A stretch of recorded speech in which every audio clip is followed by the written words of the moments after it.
un rythme éreintant. Depuis plus d'un an, le quotidien des Français comme celui d'Olivier Véran ont été bouleversés par la pandémie du coronavirus. Sous pression depuis le début de la crise sanitaire, le ministre de la Santé a changé de rythme. Et il s'est habitué à des nuits bien plus courtes qu'auparavant.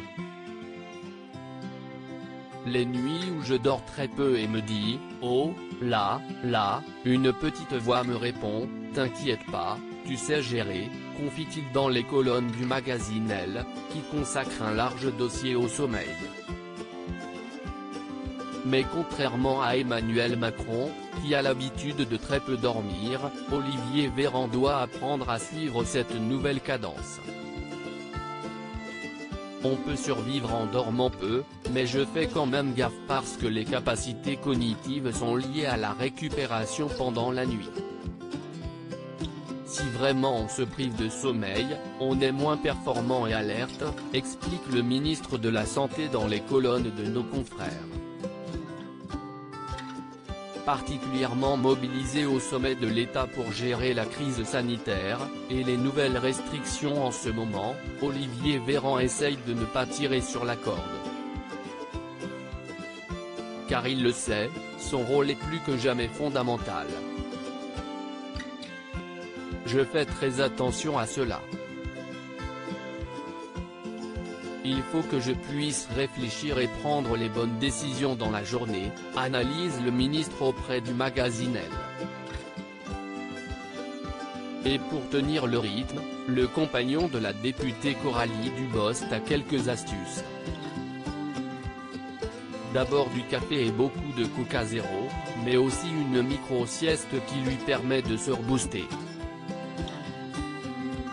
Et enfin, une application qui lui permet de relâcher la pression, Petit Bambou, qui propose des séances de méditation guidée ou libre, de courts dessins animés mais également de nombreuses ambiances sonores.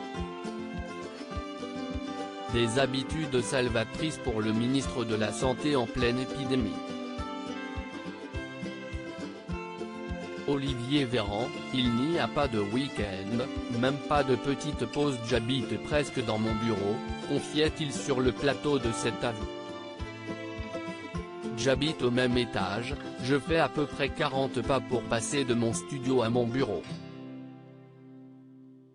D'autant qu'il ne pouvait pas prévoir qu'elle durerait aussi longtemps. Dans les colonnes du Monde, en avril 2020, il évoquait son nouveau quotidien dicté par la crise du Covid-19.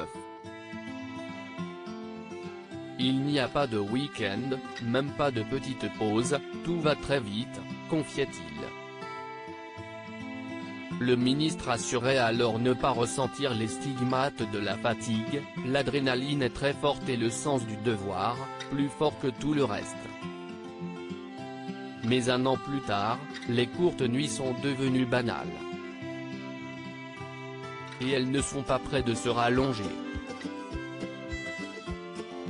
Un an après l'arrivée du virus en France, l'exécutif doit gérer un rebond de l'épidémie. Ce jeudi 4 mars, Olivier Véran s'apprête d'ailleurs à prendre une nouvelle fois la parole, accompagné de Jean Castex, qui va annoncer de nouvelles mesures restrictives.